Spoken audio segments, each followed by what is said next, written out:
नमस्कार। आज हम जिस बिंदु पर बात करने जा रहे हैं वह है लिबरलाइजेशन यानी कि उदारीकरण। ये जो उदारीकरण है, अगर हम दर्शन के परिक्षेत्र में देखें तो इसको लिबरलिज्म भी LISM लिबरलिज्म भी कह सकते हैं, लेकिन लिबरलाइजेशन हम यहाँ इस्तेमाल कर रहे हैं क्योंकि आपके पाठ्यक्रम में लिबरलाइजेशन है, उदारीकरण है, इसीलिए इस को हम ऐसा का ऐसा ही ले रहे हैं। अब आवश्यकता इस बात की है कि उदारीकरण है क्या। बहुत सारी पुस्तकों में नहीं है तो बच्चों को कुछ दिक्कत होती है, लेकिन उदारीकरण बहुत ही सरल टर्म है। इसमें जो इसका अर्थ है वह इस शब्द के अंदर निहित है कि लिबरल होना है, उदार होना है, और उदार होकर के चीज़ों को सामान्य रूप से ग्रहण कर लेना है। उसमें कहीं कोई कट्टरता का भाव में नहीं दिखाना है। और मुख्य रूप से इसका इस्तेमाल आर्थिक परिक्षेत्र में किया गया, और आर्थिक क्षेत्र में उदारवाद कुछ संकीर्ण नेतृत्व शक्तियों की स्वार्थपरता के कारण घाटे का सौदा रहा है, और हमारी उदारता इस क्षेत्र में हमें बहुत भारी पड़ी है।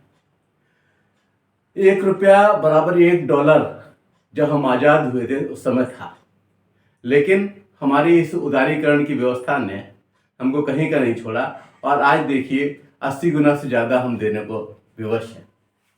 तो आवश्यकता इस बात की है कि हम उदारीकरण को अपनाते वक्त इस बात का भी ध्यान रखें कि हमारे राष्ट्रीय हितों का नुकसान न हो।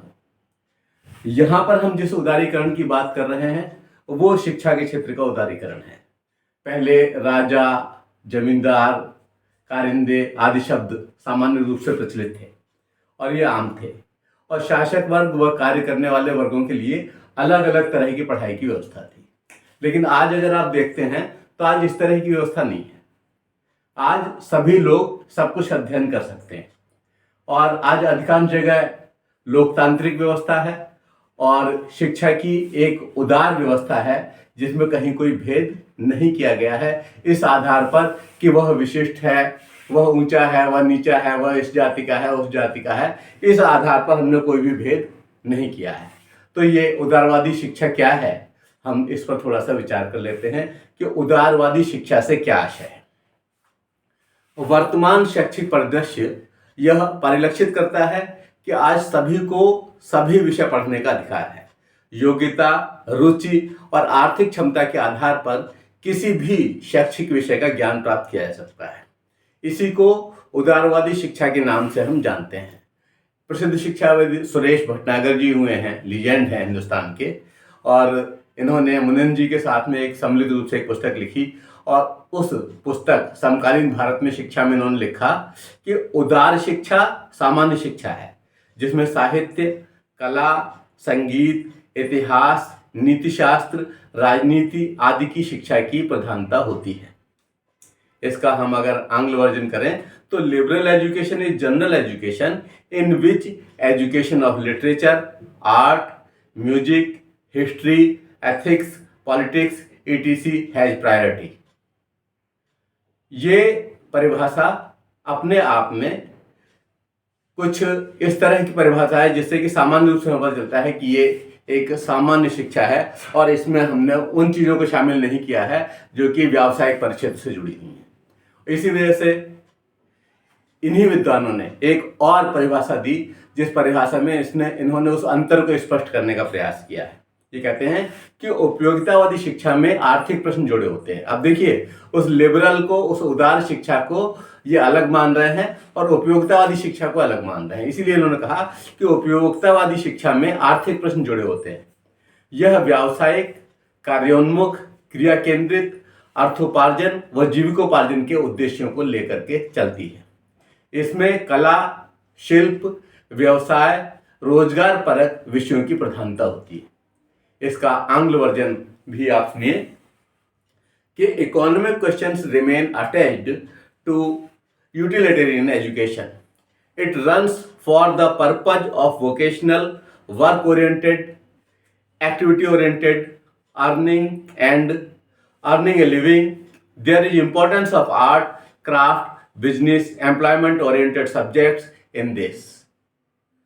इस परिभाषा में काफी कुछ स्पष्ट करने का प्रयास इन्होंने किया है, लेकिन यह परिभाषा उनकी उस परिभाषा से अलग है और ये लग रहा है कि ये व्यवसाय से जोड़ने वाली व्यवस्था इसमें इन्होंने दी है। और इसीलिए इन्होंने जो कहा उसका एक एक शब्द एक बार पुनः देखें कि उपयोगितावादी शिक्षा में आर्थिक प्रश्न जुड़े होते हैं। जो ये आर्थिक प्रश्न जुड़े रहते हैं यह व्यावसायिक, कार्योन्मुख, क्रिया केंद्रित, अर्थोपार्जन व जीविकोपार्जन के उद्देश्यों को लेकर चलती है।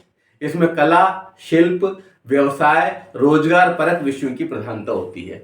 आप ये देखिए, आपने इन दोनों परिभाषाओं को देख लिया, लेकिन अगर हम आज का परिदृश्य देखें तो आज के परिदृश्य में तो एक कला की शिक्षा प्राप्त करने वाला भी व्यवसाय से जुड़ते वक्त उस कला का इस्तेमाल कर सकता है। अगर मान लीजिए किसी ने म्यूजिक पढ़ा है, किसी ने केवल कला आलेखन पढ़ा हुआ है, तो उससे भी तो उसको सर्विस मिल रही है, उससे भी तो अर्थोपार्जन कर पा रहा है। आज की उदारवादी शिक्षा में उक्त दोनों तरह की व्यवस्था के दर्शन होते हैं, व्यवहार में कोई भेद नहीं दिखता। कतिपय विद्वान आज के परिदृश्य में उदारवादी और उपयोगितावादी शिक्षा के विचार की उपादेयता को स्वीकारते ही नहीं। वो कहते हैं ये कुछ अलग अलग नहीं है, सब एक ही चीज है और इसकी कहीं कोई आज आवश्यकता नहीं रह गई, क्योंकि अब तो राजा रानी के जमाना तो चला गया, तो उनके लिए अलग शिक्षा की व्यवस्था होगी और दूसरे लोगों के लिए अलग तरह की शिक्षा की व्यवस्था होगी। आज सभी लोग जो चाहें, जैसा चाहें वैसा पढ़ सकते हैं और किसी भी क्षेत्र में अपने आप को उपादेय सिद्ध कर सकते हैं। अब हम विचार करते हैं इस उदारवादी शिक्षा के महत्व पर। महत्व यानी कि इंपॉर्टेंस।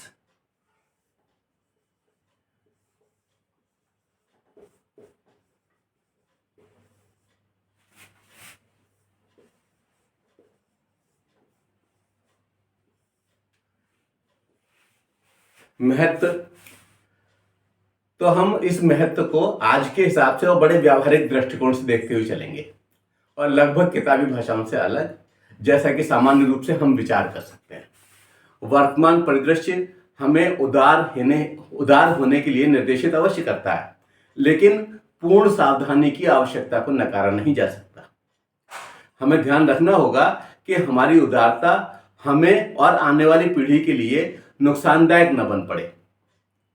निस्वार्थ भाव से और सचेष्ट रहकर उदारवादी शिक्षा अपनाने के महत्व को हम इस प्रकार से बिंदुवार वर्णित कर सकते हैं।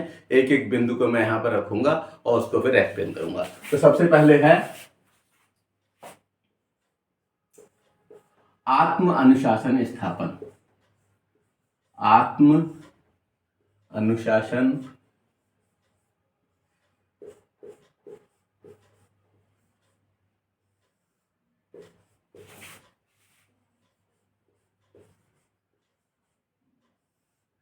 पहला बिंदु, आत्म अनुशासन स्थापन। मतलब क्या हुआ, यानी कि सेल्फ डिसिप्लिन, अपने आप अपने ऊपर नियंत्रण। उदारवादी शिक्षा हमें यह सिखाती है कि हमें सबके प्रति उदार रहना है और सबको अपने जैसा मानना है। जब हम अपने जैसा मानेंगे तो ये भाव आएगा ही नहीं कि किसी के साथ अलग तरह का बिहेव करें। जैसा व्यवहार हम अपने साथ चाहते होंगे वैसा ही हम दूसरे के साथ करेंगे। और इस तरह से ये उदारवादी शिक्षा कहीं ना कहीं हमें स्वतः निर्देशित करती है कि हम अपने आप नियंत्रण में रहें, आत्म अनुशासन करें। और आत्म अनुशासन की भावना, मैं समझता हूं कि अनुशासन की सारी भावनाओं में सबसे अच्छी भावना है जिसमें कहीं कोई आप ये न देखें किसी के दबाव में अनुशासन नहीं, बल्कि अपने आप अनुशासन। और आज के विद्यार्थियों के लिए जो कि जिम्मेदार विद्यार्थी हैं और मैं समझ रहा हूं कि ज्यादा समझ रखते हैं, बहुत कम उम्र में उन्होंने बहुत ज्यादा सीखा है, तो ऐसे विद्यार्थियों द्वारा उदारवादी शिक्षा अपनाने पर उनमें आत्म अनुशासन की वृद्धि होगी और उदारवादी शिक्षा इस आत्म अनुशासन को स्थापित करने में एक प्रमुख भूमिका का निर्वहन करती है। इसलिए ये इसका महत्व है। दूसरी बात,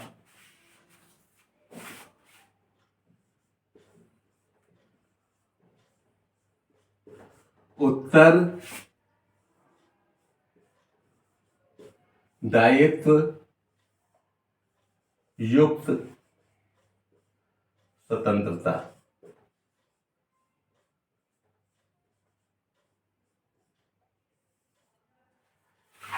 ये एक बहुत ही महत्वपूर्ण बिंदु है, क्योंकि आदमी अगर स्वतंत्र हो तो निश्चित रूप से वो जो कार्य करता है वो बहुत अधिक प्रभावी होंगे, और अगर बहुत सारे बंधन में वह कार्य करेगा तो वह उतना प्रभावी नहीं होगा। इसीलिए फ्रीडम विद रेस्पॉन्सिबिलिटी की बात हम करते हैं। कि आज का विद्यार्थी इतना परिपक्व है कि वो समझ रहा है कि उसके दायित्व क्या है, उसको किस तरह से उसका निर्वहन करना है। और इसीलिए इस उदारवादी शिक्षा में हमें पता है कि हमारा लक्ष्य क्या है, हमें करना क्या है और किस तरह से प्राप्त करना है। तो उन उदार लक्षणों की वजह से और इतनी फ्रीडम मिलने की वजह से ये जो है, हम अपने उत्तरदायित्व के प्रति और अधिक सजग हो जाते हैं उदारवादी शिक्षा में। तो ये भी एक इस शिक्षा व्यवस्था का महत्वपूर्ण महत्व कहा जाएगा। तीसरी बात,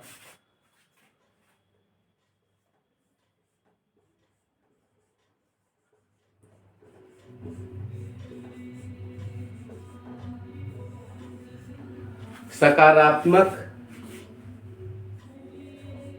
व्यक्तिगत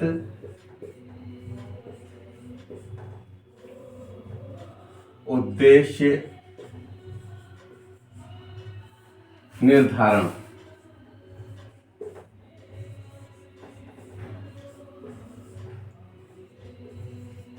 सकारात्मक व्यक्तिगत उद्देश्य निर्धारण, आप ये समझिए कि अभी तक जो हम लोगों की एक पुरानी पीढ़ी थी उसमें एक भेड़ चाल थी कि उन्होंने उस विषय को लिया है तो हम भी उस विषय को ले लें। आज एक तो विषयों की भरमार है और तमाम परिक्षेत्र नए नए खुल गए हैं।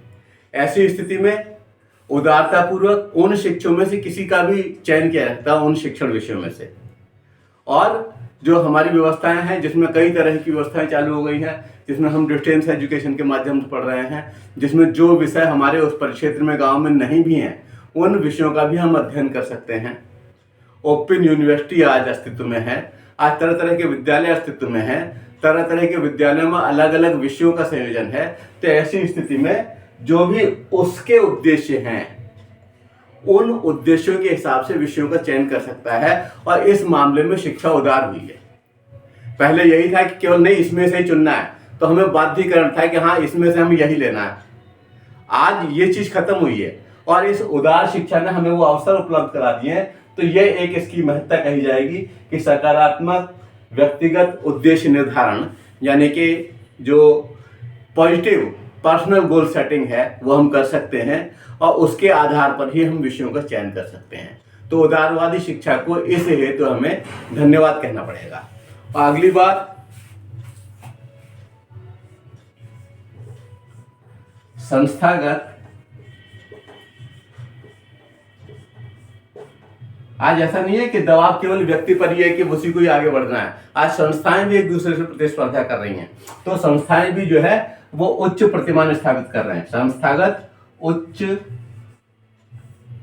प्रतिमान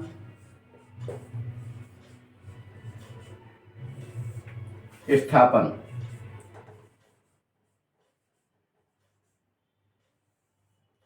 संस्थागत उच्च प्रतिमान स्थापन, संस्था में चाह रही है कि हमारे द्वारा उच्च आदर्श रखे जाएं, उच्च मानदंड अपनाए जाएं, जिससे कि दूसरी जो संस्थाएं हैं उनसे कहीं हम आगे निकल जाएं। और इसलिए संस्थाओं द्वारा ये प्रयास किस वजह से हो रहे हैं, क्योंकि बहुत सारे विषय आ गए, बहुत सारा कार्यक्षेत्र आ गया। उस कार्यक्षेत्र में अपनी श्रेष्ठता स्थापित करनी है और उस श्रेष्ठता को स्थापित करने के लिए ये संस्थाएं भी उच्च प्रतिमान का स्थापन कर रही हैं। तो इंस्टीट्यूशनल हाई स्टैंडर्ड सेटिंग जो है ये कहीं ना कहीं विद्यार्थियों के हित में जा रही है, ये कहीं ना कहीं देश के हित में जा रही है और यह कहीं ना कहीं सबके स्तर को उच्चीकरण करने में एक योग दे रही है। तो यह भी इस लिबरलाइजेशन का, इस उदारीकरण का एक बहुत ही महत्वपूर्ण बिंदु है, जिसमें कि हम ये मानते हैं कि ये संस्थाएं भी इस तरह का कार्य कर रही हैं। और आप ये देखिए इन संस्थाओं के पास ऐसा बहुत कुछ है जो कि कई सरकारी संस्थाओं के पास भी नहीं है। तो कहने का मतलब यह है कि संस्थागत उच्च प्रतिमान स्थापन ये एक बहुत ही महत्वपूर्ण बिंदु है। अब इसके बाद हम विचार करते हैं कुछ और। ये 4 बिंदु हुए, अब 5वां बिंदु हम लेते हैं।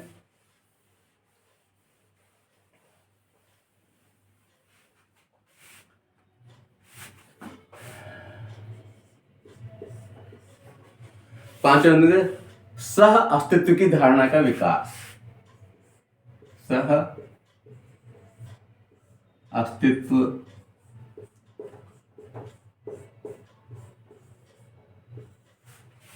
की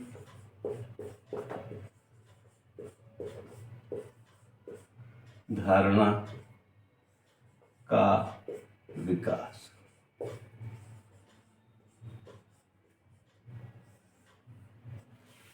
आपने वो पंक्ति सुनी होगी, जियो और जीने दो।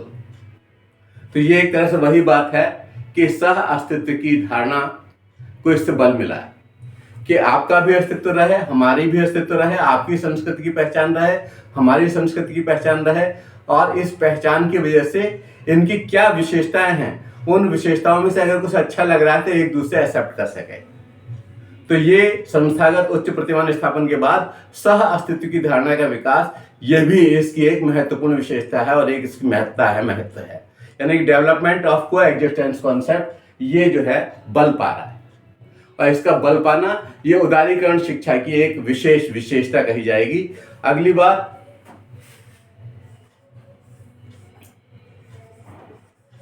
ध्येय उन्मुख।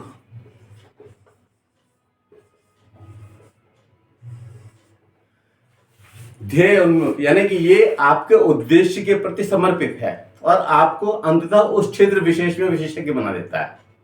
तो ये जो गोल ओरिएंटेड होना है, इससे हम ये तय कर पाते हैं कि हाँ हमें ये बनना है और ये बनने के लिए ये पढ़ना है, तो उससे अतिरिक्त पढ़ाई की आवश्यकता नहीं रह जाती। इसलिए ध्येय उन्मुख करना ये इस उदारीकरण शिक्षा की एक विशेष व्यवस्था है। अगली बात,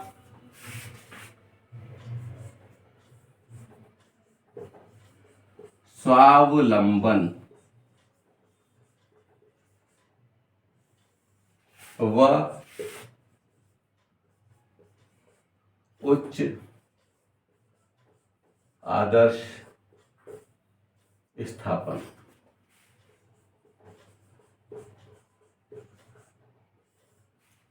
स्वावलंबन ये कह रहे हैं कि आपके अपने दायित्व हैं और अपने जीवन को यापन करने के लिए आपके अपनी भूमिका होनी चाहिए, और इस भूमिका के लिए ये शिक्षा हमको तैयार करती है। तो उदारीकरण शिक्षा हमारा परिचय करा देती है कि हम अगर ज़्यादा से ज़्यादा मेंबर जिस परिवार के काम कर रहे होंगे वहाँ पर उतनी अच्छी व्यवस्था होगी। तो ये उदार शिक्षा हमें प्रेरित करती है कि हम स्वावलंबी बने और जो हमारे जीवन के मानक हैं, जो हमारे जीवन के मूल्य हैं, वो बहुत ऊंचे स्थापित हों। तो स्वावलंबन व उच्च आदर्श स्थापन, self reliance and high ideal setting की ओर जो ये ध्यान आकर्षित करती है, यह इस उदारवादी शिक्षा की एक विशेष व्यवस्था है। और एक और जो सबसे प्रमुख है, मैं समझता हूं कि वो ये कि ये हमें प्रेरणा प्रदान करती है। और प्रेरणा कैसी प्रदान करती है? सद प्रेरणा।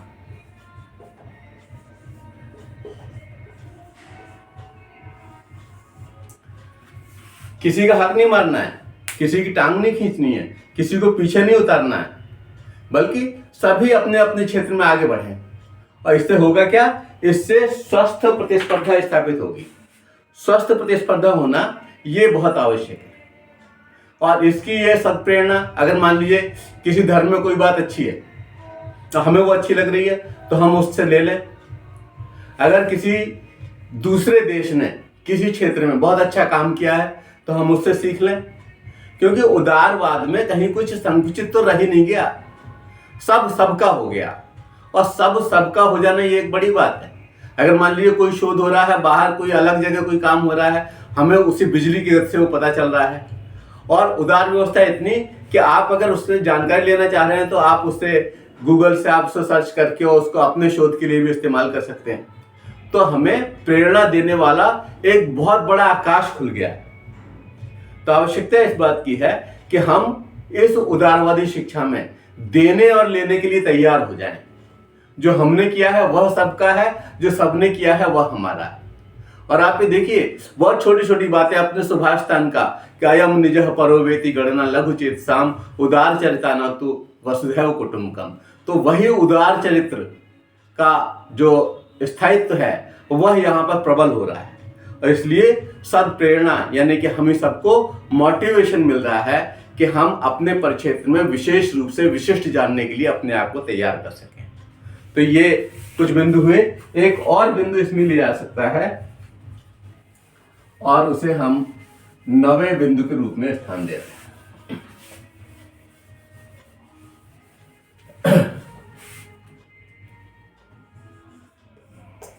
और 9वें बिंदु के रूप में संस्कृति व सभ्यता का संरक्षण व विकास। संस्कृति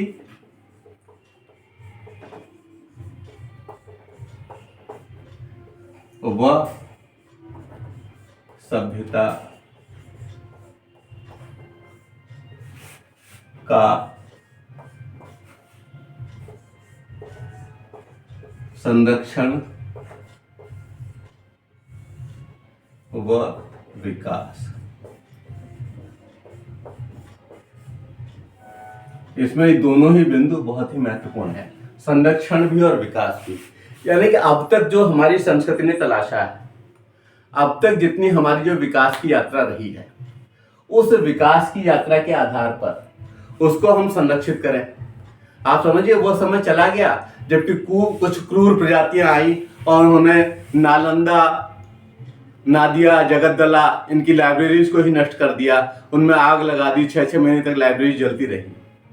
आज उस उदारवादी शिक्षा में सबका संरक्षण करना है और उस संरक्षण के बाद उसमें तलाशना है कि उसमें मानव जाति की प्रगति के लिए क्या छुपा हुआ है। और जब हम इस तरह की तलाश करते हैं तो उदारवादी शिक्षा के जो सपने हैं वो अपने आप पूरे होते हैं। अब आप ये समझिए, संरक्षण करने से, और अगर मान लीजिए हमारी समझ से परे है, तो उसी क्षेत्र विशेष के लोगों द्वारा जब हम उसका एक्सप्लेनेशन सुनते हैं तो हमारे समझ में आता है कि इसका संरक्षण आवश्यक क्यों था। वरना हर बार हमें गिनती जो है 0 से प्रारंभ करनी पड़ेगी। इसलिए जितनी विकास यात्रा हो गई है उस विकास यात्रा से आगे चलना है। इसलिए बहुत आवश्यक है कि उसका संरक्षण हो और उसका विकास हो। तो ये इसकी एक बहुत ही महत्वपूर्ण विशेषता है। तो कौन से महत्व हुए इसमें? इतने सारे महत्व, ये 9 महत्व यहाँ बताए हैं। आप समझें तो इन महत्वों को ही अगर प्रश्न आता है इस तरह से कि इसकी विशेषता बताइए, तो इनको हम विशेषता में कन्वर्ट करके बता सकते हैं। और अगर महत्व आता है तब तो सीधे सीधे इस तरह का लिखना ही है। अब बात आती है कि उदारवादी शिक्षा क्या है, यह हमने समझ लिया। उदारवाद क्या है, उदारवादी शिक्षा क्या है, उदारवादी शिक्षा की महत्ता क्या है, ये महत्व क्या है। अब हम करते हैं इसका मूल्यांकन।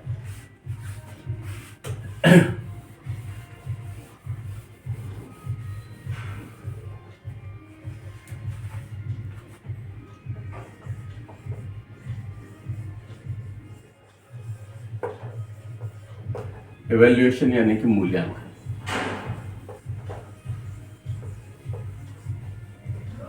और हम किसी भी चीज का मूल्यांकन करें तो मूल्यांकन में 2 चीजें बहुत आवश्यक है। उसके गुण क्या है, उसकी क्वालिटी क्या है, उसकी मेरिट्स क्या हैं और उसकी डीमेरिट्स क्या है। इस पर हम आज का अध्ययन कर लें। उदारीकरण के निष्पक्ष मूल्यांकन हेतु उसके लाभों और सीमाओं पर दृष्टिपात करना आवश्यक है। और आइए हम इसके कुछ प्रमुख बिंदुओं पर विचार करते हैं। तो सबसे पहले इस मूल्यांकन के लिए हम इसके लाभ यानी कि मेरिट्स, लाभ, इस पर विचार कर लेते हैं। और इसमें काफी स्पेस फिर, चलिए कोई बात नहीं। पहला बिंदु,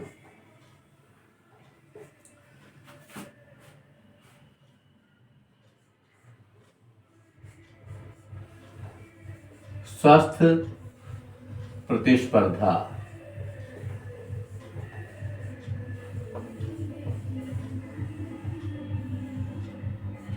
स्वस्थ प्रतिस्पर्धा। उदारीकरण में जब हम उदार हो गए तो गला काट प्रतिस्पर्धा नहीं है, एक दूसरे को नुकसान पहुंचाने वाली प्रतिस्पर्धा नहीं है, एक दूसरे को धोखा देने वाली, छल करने वाली प्रतिस्पर्धा नहीं है, बल्कि हम भी उदार रहें और दूसरा पक्ष भी उदार रहे और दोनों ही प्रगति करें। अगर दोनों इस तरह का सोच करके चलते हैं तो यह प्रतिस्पर्धा कैसी प्रतिस्पर्धा होगी? यह प्रतिस्पर्धा स्वस्थ प्रतिस्पर्धा होगी। और स्वस्थ प्रतिस्पर्धा अगर होगी तो ऐसी स्थिति में जितना भी मानव मस्तिष्क कार्य कर सकता है उतना वो कार्य करेगा और इससे प्रतिमान उच्च से उच्च होते चले जाएंगे। तो हेल्दी कंपटीशन जो है ये प्रारंभ हो जाएगा और ये इसका एक बहुत बड़ा लाभ होगा। दूसरा,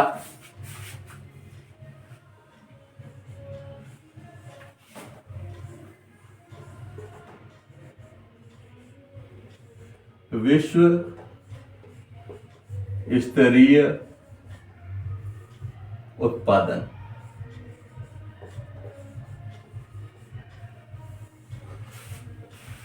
जो व्यवस्थाएं अपने आप को बंद कर लेती हैं, जो अपने आप को एक घेरे में रखती हैं, उनका विकास नहीं हो पाता, उनकी विनाश जो है वो निश्चित हो जाता है। तो आज जब उदारवादी व्यवस्था हो रही है तो उदारवादी व्यवस्था में हम अपना बांध नहीं रख रहे, बल्कि हम देख रहे हैं कि ये जो उत्पादन की कोटि है ये कैसी है, क्वालिटी।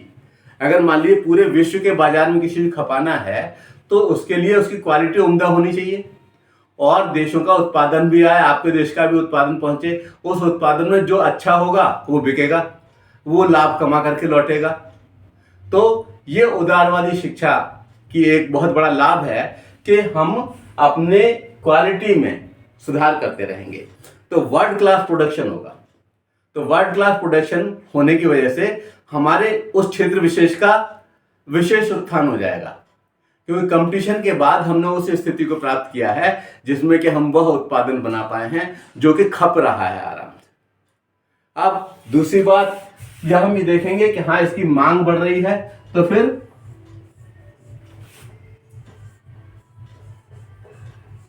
उत्पादन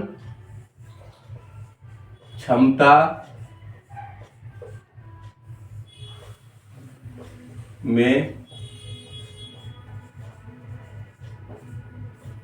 फिर हम ये सोचेंगे कैसे, अगर मान लीजिए इसकी मांग लगातार बनी हुई है और इसको खपाना भी है और ये खप जा रहा है आराम से, तो ऐसी स्थिति में उसका प्रोडक्शन और अधिक होना चाहिए और उस प्रोडक्शन को अधिक करने के लिए हमारे सारे के सारे प्रयास होंगे और इसका परिणाम क्या होगा कि जो हमारी उत्पादन की क्षमता है उसमें वृद्धि हो जाएगी। उत्पादन की क्षमता में वृद्धि होने पर और बहुत सारी चीज़ें अपने आप जुड़ जाएंगी और लोगों को रोजगार मिल जाएगा, नई मशीनें भी लग जाएंगी, उसका विस्तार भी हो जाएगा। तो एक तरह से हमारा औद्योगिक विकास भी होगा। तो उत्पादन क्षमता में वृद्धि भी उदारीकरण का एक लाभ है। अगली बात,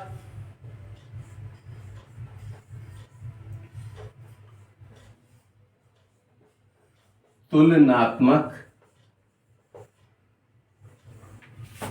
ज्ञान वृद्धि।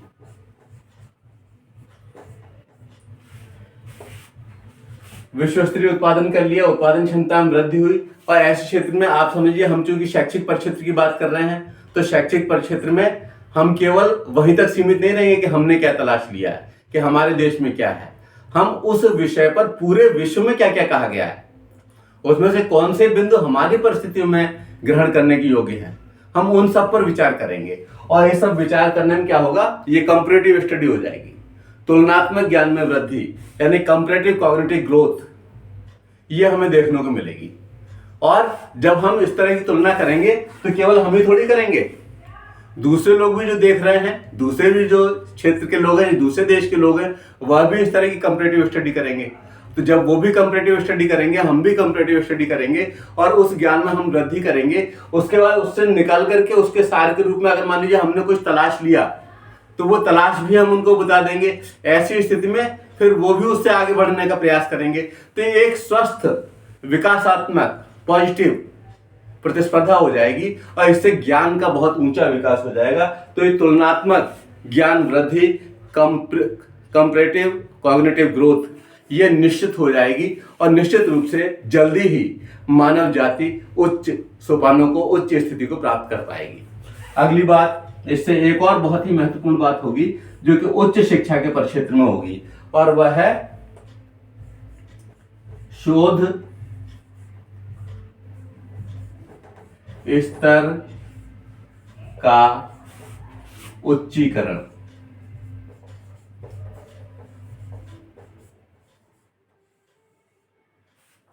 आप समझिए, जब तक कि ये नियम नहीं आया था और कॉपी किया हुआ पता नहीं चल पा रहा था, तब तक एक दूसरे जगह के शोध चोरी हो रहे थे और जो एक जगह शोध हो चुका है ठीक वैसा का वैसा ही शोध दूसरे देश के लोग छाप दे रहे थे वहां से किसी भी तरह से प्राप्त करने के बाद। तो ये एक लिमिट लगी कि हाँ भाई, ये कम से कम इतना प्रतिशत हो सकता है, इससे ज्यादा नहीं हो सकता। आपका अपना ज्ञान, आपका अपना कोशिश, आपकी अपनी तलाश, वह भी उसमें आपके शोध में दिखाई देनी चाहिए। तो ये जो है शोध स्तर का उच्चीकरण इस उदारवादी शिक्षा की वजह से ही संभव हो पाया है।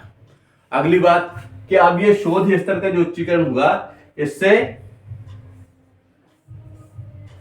तुलनात्मक अध्ययन भी संभव हुआ। तुलनात्मक अध्ययन,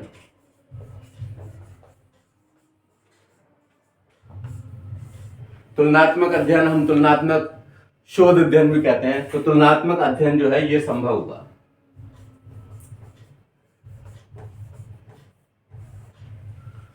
तुलनात्मक अध्ययन करने के बहुत फायदे हैं और उसमें उसकी बारीकियां हमें ये बताती हैं कि हाँ किस क्षेत्र में कोई कमी रह गई, कहाँ पर कौन सा लीकेज रह गया।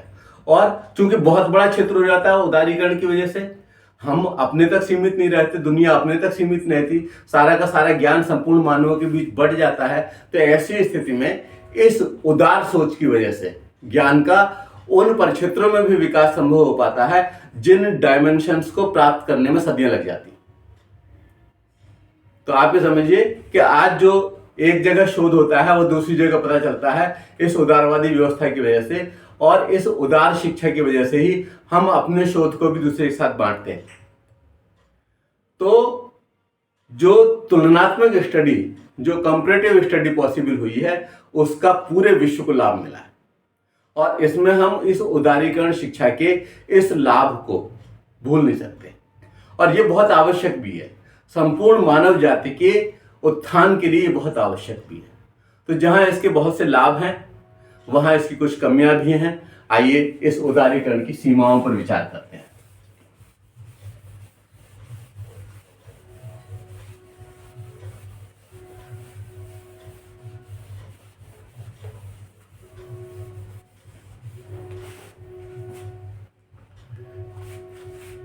उदारीकरण की क्या सीमाएं, लिमिटेशंस।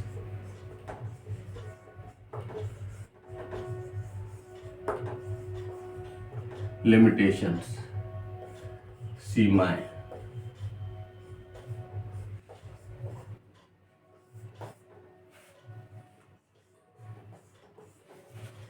सीमाओं की अब एक्चुअली जो सिद्धांत हमने अभी दिए, जो आपको अभी देखने को मिले कि इसके बहुत सारे लाभ, ये बहुत सारे लाभ हमें ऐसे तो दिखाई पड़ रहे हैं, लेकिन व्यावहारिक रूप में से इसके क्या लाभ हैं? उदारीकरण के जो अधिकांश लाभ हैं वो सैद्धांतिक हैं। व्यावहारिक रूप से इसकी कमियां जग जाहिर है। जिन देशों में राष्ट्रवादी ज्वार देखने को नहीं मिलता या कम मिलता है, या जहां पर स्वार्थ से युक्त लोग बहुत ज्यादा हैं, जहां पर नेतृत्वकारी शक्तियां स्वार्थ से प्रभावित हैं, वहां पर इसके नकारात्मक प्रभाव अधिक देखने को मिलते हैं। तो इस वजह से इसकी सीमाएं हमें देखने को मिलती हैं। अब आप समझिए एक ही चाकू होता है, उससे हम फल काट करके खा करके स्वास्थ्य बना सकते हैं और उसी से अपने आप को खत्म भी कर सकते हैं। तो इससे इस उदारीकरण की व्यवस्था के कुछ नुकसान भी मानव की स्वार्थपरता ने पैदा कर दिए। तो कौन कौन से नुकसान है, कौन कौन सी सीमाएं हैं, आइए हम उस पर विचार करते हैं। पहले तो यही है कि स्वदेशी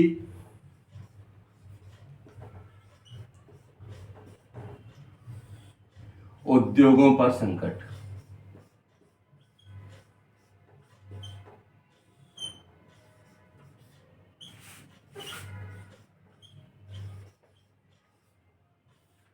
आप समझिए कि पूरे विश्व में जो फर्म्स काम कर रही हैं और जो लोग उन पर क्षेत्रों में लगे हुए हैं, उसको देखते हुए अभी हमारे जो स्वदेशी उद्योग थे वो इतनी मजबूत स्थिति में नहीं आ पाए थे कि हम सीधे सीधे प्रतिस्पर्धा कर पाए।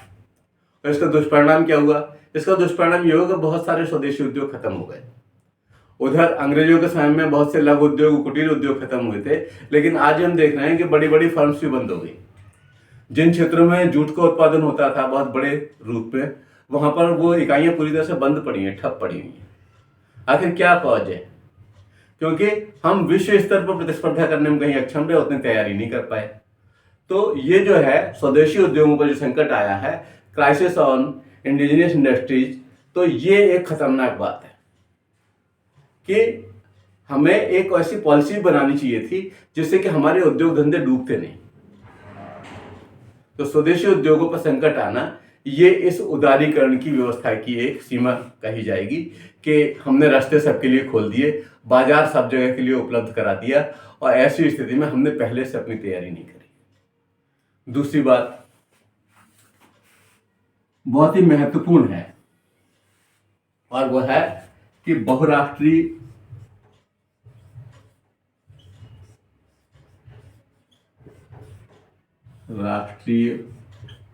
उद्योगों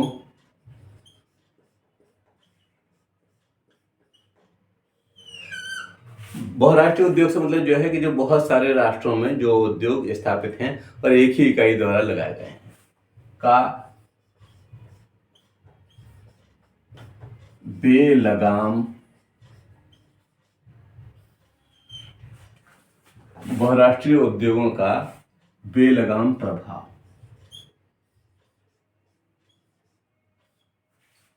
आपने एक को देखा होगा हिंदुस्तान लीवर, हिंदुस्तान में है तो हिंदुस्तान लीवर, पाकिस्तान में है तो पाकिस्तान लीवर। कहने का मतलब यह है कि वो बहुराष्ट्रीय जो कंपनियां थीं वो अलग अलग वहां के राष्ट्रीय स्तर से, राष्ट्रीय व्यवस्था से खेल भी रही थी कि अगर आपकी सोच, आप राष्ट्रवादी हैं तो आपको कैसे बेवकूफ बनाया जाए। इस तरह से ये लोग इतना तक स्टडी करते हैं कि वहां पर जो हम प्रचार कर रहे हैं, प्रचार के लिए किस तरह की बात कहेंगे तो लोग बेवकूफ बनेंगे और ज्यादा से ज्यादा लोग इस चीज को खरीदेंगे। उसमें क्वालिटी हो ना हो लेकिन वो उस चीज को कहेंगे। अब जैसे मान लीजिए गोरा करने वाली क्रीम, ऐसी कोई क्रीम थोड़ी होती है। बाल उगाने का, वेट कम करने का, ऐसे ऐसे तरीके, ऐसे ऐसे मलहम, ऐसी ऐसी चीजें बहुराष्ट्रीय कंपनियां बना रही हैं जिनका कि रिजल्ट के बारे में कभी चर्चा नहीं होती। तो आवश्यकता इस बात की है कि इन बहुराष्ट्रीय उद्योगों का जो बेलगाम प्रभाव बढ़ता जा रहा है ये एक बहुत ही खतरनाक है।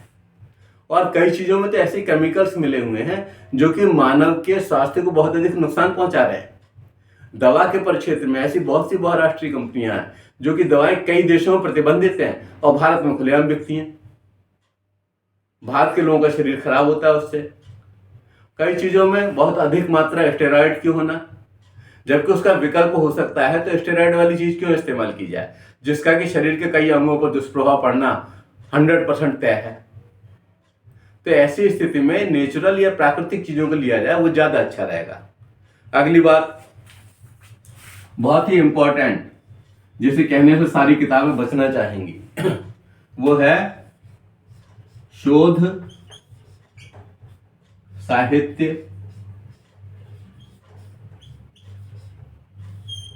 की निर्बाध चोरी।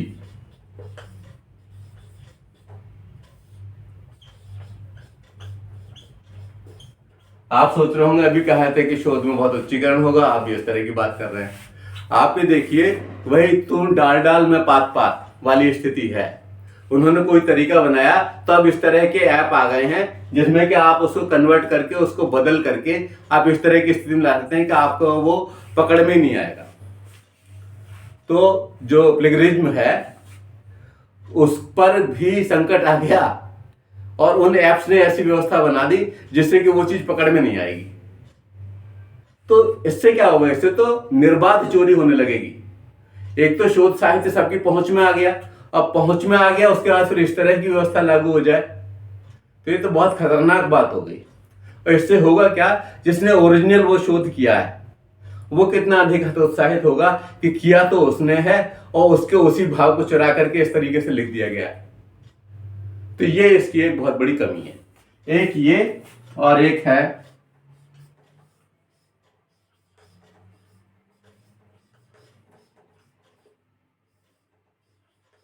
मूल्यों में अवनमन।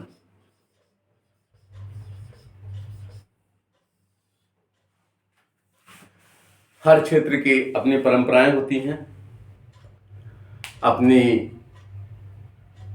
कार्यशैली होती है, अपनी निष्ठा होती है, अपनी व्यवस्था होती है और उन परंपराओं से, उस संस्कृति से एक व्यवहार बनता है और उस व्यवहार से गठित होते हैं बहुत ही महत्वपूर्ण मूल्य। और वो मूल्य ऐसे होते हैं जो कि सर्वस्वीकार्य होते हैं। ये जो उदारीकरण की व्यवस्था है ये जगह जगह के मूल्यों से परिचयकरण करा रही है और जो उनके बारे में बात की जा रही है, लेख लिखे जा रहे हैं, वो क्षेत्र विशेष के किसी एक मूल्य को बहुत अधिक ऊंचा उठाने की उसमें प्रयास किया जा रहा है। तो इससे होगा क्या कि जो मूल्य तो उच्च हैं लेकिन उनके बारे में उस तरह का प्रचार नहीं किया गया है तो उनकी गरिमा कहीं सही ढंग से मानव मस्तिष्क में स्थापित नहीं होगी। आप समझिए कोरोना काल में जो हमारी नमस्ते थी उसके महत्व को सारी दुनिया ने स्वीकार किया और कोरोना के जाने के बाद फिर वही स्थिति। अगर मान लीजिए कुछ ऐसा हो सकता है, कोई ऐसा मूल्य है, कोई ऐसी व्यवस्था है, कोई ऐसी रिवाज है जो कि पूरे विश्व के लिए बहुत अच्छी है, तो वो उसके द्वारा अपनाई जाए और उसी तरह के आर्टिकल, उसी तरह की व्यवस्थाएं, उसी तरह के लेख ये संज्ञान में आए। और जब तक ये इस तरह की स्थिति नहीं बनेगी तब तक जो है आनंद नहीं आएगा, तब तक मानव जाति का विकास संभव नहीं होगा। अब पांचवी बात हम इस क्षेत्र में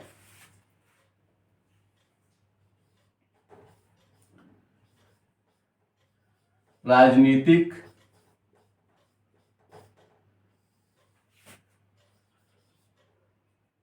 भ्रष्टाचार को बढ़ावा। राजनीतिक भ्रष्टाचार को बढ़ावा, प्रमोशन ऑफ पॉलिटिकल करप्शन। आप समझिए कि उस क्षेत्र में तो बहुत सारे लोग इस तरह से दिखाई पड़ते हैं जो कि लगता है कि बिकने के लिए तैयार बैठे हैं। तो ऐसी स्थिति में यह बहुत आवश्यक है कि उस तरह के अवसर ही उपलब्ध न कराए जाए, और ये उदारवादी व्यवस्था उस तरह के अवसर सहज उपलब्ध करा देती है। तो जो उस क्षेत्र में स्थापित वो व्यक्तित्व हैं जिनके हाथ में सारा कुछ है, वो अपने आप को बेच करके और देश का नुकसान कर देते हैं। और ये इस उदारवाद की एक बहुत बड़ी कमी है कि किस तरह से उस चंगुल से निकाला जाए। उनके निजी स्वार्थ बहुत हैं, उनका पेट नहीं भरना है, उनके पास अथाह दौलत की कामना है। हालांकि मरने के बाद 250 ग्राम राख होनी है, लेकिन चाहिए सब कुछ। स्वार्थ में पूरी तरह संलिप्त तमाम गैंगवार, तमाम व्यवस्थाएं, तमाम इस तरह के कृत्य जिन्हें कि दुष्कृत्य की श्रेणी में रखा जा सकता है, वह सब इनके द्वारा किए जाते हैं। तो राजनीतिक भ्रष्टाचार को इससे बढ़ावा मिलेगा, इस उदारवादी व्यवस्था से। अगली बात, मुद्रा अवमूल्यन। देखने में यह शब्द उतना घातक नहीं लग रहा है, लेकिन यह बहुत घातक है। मुद्रा का अवमूल्यन, ये उदारता की वजह से और हमारी वो सोच जो किसी समय हम उस घातक परिणाम को समझ नहीं पाए। जब हम आजाद हुए तो हमारा 1 रुपया $1 के बराबर था। आज हम 80 गुना मेहनत करें, उससे ज्यादा मेहनत करें, तब डॉलर की बराबरी कर पाएंगे। और ऐसी स्थिति में भी हम विकास कर रहे हैं। तो अगर मान लीजिए आज भी हुआ 1 रुपया बराबर $1 होता तो हिंदुस्तान की स्थिति क्या होती। तो हमें इस पर पुनः इसकी आवश्यकता है कि हमारे रुपयों में ही व्यापार हो। और अगर हम ऐसा करने में सक्षम नहीं हुए और उस उदारवादी व्यवस्था को मान करके चलते रहे और विश्व बैंक की उन नीतियों का शिकार हो गए कि हमने अपने ही पैसे दिए, और जब अपने ही पैसे लिए तो उनकी शर्त कि भाई आप अपनी मुद्रा का अवमूल्यन करें, और हम उदार, बहुत शालीन, बहुत पंचशील को मानने वाले देश, हमने उसको माना। तो ये एक बहुत ही घातक परिणाम वाली बात हो गई। तो मुद्रा का अवमूल्यन, जो करेंसी का डिवैल्यूएशन है, ये बहुत ही खतरनाक है और इसके बारे में किसी भी तरह के उदारवाद का समर्थन नहीं किया जा सकता। इसके इतने घातक परिणाम हुए हैं कि हमारी पीढ़ियां इसकी भरपाई करेंगी और वो भरपाई नहीं हो पाएगी। अब नेक्स्ट,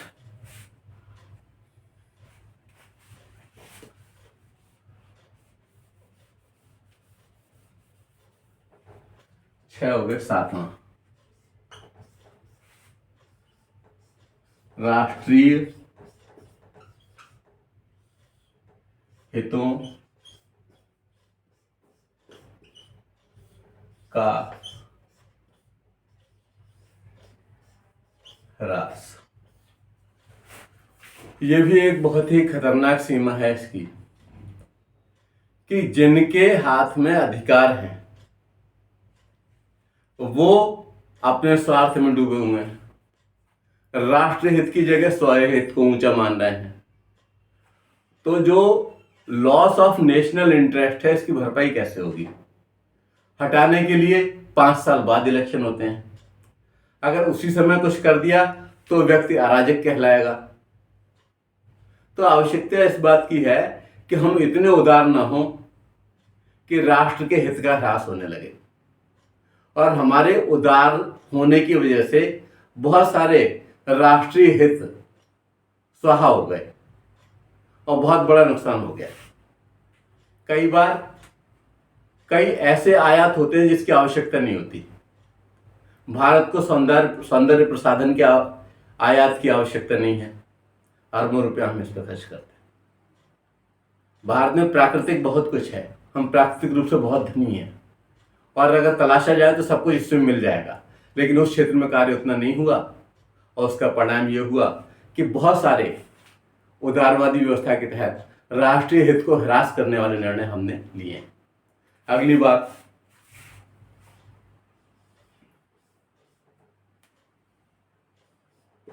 स्वदेशी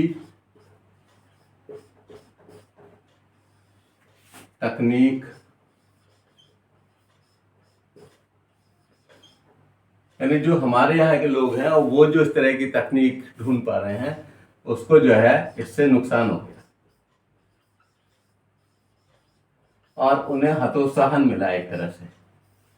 स्वदेशी तकनीक को नुकसान, और ये बहुत घातक है कि अगर मान लीजिए हमने तलाश किया है और हमारी किसी पर क्षेत्र में प्रगति तुलनात्मक रूप से हल्की रह गई है, तो ऐसी स्थिति में दूसरी तकनीक आने पर हमारा वो पूरा मेहनत, पूरी राशि और जिस तरह से हमने वो प्रयास किया था उसका पूरे का नुकसान हो जाता है। जबकि हो सकता है कि हमारी वो तकनीक कालांतर में उससे श्रेष्ठ सिद्ध हो, तो प्रोत्साहन इनको भी मिलना चाहिए। तो उदारवादी शिक्षा ने ये एक बहुत जटिल स्थिति पैदा कर दी है। और जो हम वहां पर कह रहे थे कि प्रतिस्पर्धा बहुत स्वस्थ है, वो अगर हम सैद्धांतिक चश्मा हटा दें तो हमें दिखाई पड़ेगा कि वो स्वस्थ प्रतिस्पर्धा नहीं है बल्कि अस्वस्थ प्रतिस्पर्धा है।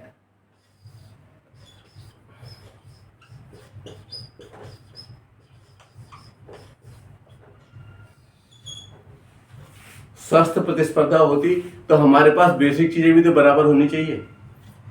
किसी के पास अथाह राशि है, किसी की शासन, किसी की सरकार पूरी मदद कर रही है, यहाँ पे सारा कुछ अपने आप करना है, तो ऐसी स्थिति में स्वस्थ प्रतिस्पर्धा कैसे हो पाएगी? स्वस्थ प्रतिस्पर्धा के लिए जो बेसिक है वह तो बराबर होना चाहिए, और जब वही बराबर नहीं है तो स्वस्थ कैसे हो? दूसरे कि वो जो संपन्न लोग हैं वो तमाम लाभ प्राप्त कर सकते हैं, और एक वो जो बड़ी मेहनत से उस प्रतिस्पर्धा में अपने आप को लेकर के आ रहा है, उसको तो एक झटका लगते ही वो बर्बाद हो जाएगा, खत्म हो जाएगा। जबकि वहां पर उस तरह की राशि डूब जाने पर शासन मदद कर रहा है, उसके पास खुद इतनी राशि है कि वो अपने पैरों पर खड़ा हो सकता है। तो प्रतिस्पर्धा एक जैसी नहीं हुई, बराबर नहीं हुई, अस्वस्थ प्रतिस्पर्धा है। और आज भी पूंजीवादी बाजार दिखाई देता है। जिन लोगों के पास पूंजी अधिक है वो लोग अपने आप को स्थापित कर पा रहे हैं, या वो लोग अपने आप को स्थापित कर पा रहे हैं जिनका की कई तरह की बैंक है, जिन्हें लोन वगैरह सब कुछ ऐसा मिल जा रहा है जिसमें काफी कुछ लोन तो लौटाया ही नहीं जा रहा। तो इस तरह की स्थितियां घातक स्थितियां हैं, और यह स्वस्थ प्रतिस्पर्धा नहीं कर रही हैं, यह अस्वस्थ प्रतिस्पर्धा कर रही हैं। तो उदारीकरण के सच्चे लाभ आदर्श वैश्विक परिदृश्य में ही संभव है। अगर मान लो आदर्श वैश्विक परिदृश्य होगा तब यह संभव होगा कि हम उदारीकरण के लाभ उठा पाएं। सारे राष्ट्र अपने दृष्टिकोण से विचार करते हैं, और अभी ऐसी स्थिति नहीं बनी है कि सारे राष्ट्र विश्व को एक परिवार मानने लगें, या विश्व बंधुत्व की जो हमारी भावना है वह सारे के सारे लोग स्वीकार कर लें। इसलिए भारत को बहुत सोच समझकर सीमित उदारीकरण को राष्ट्रोत्थान के दृष्टिकोण से करना होगा। उदारीकरण को अपनाएं, लेकिन उसे थोड़ी सीमा रखें, सीमित रखें उसे। ऐसा ना हो कि हम खुद उससे नुकसान में आ जाएं।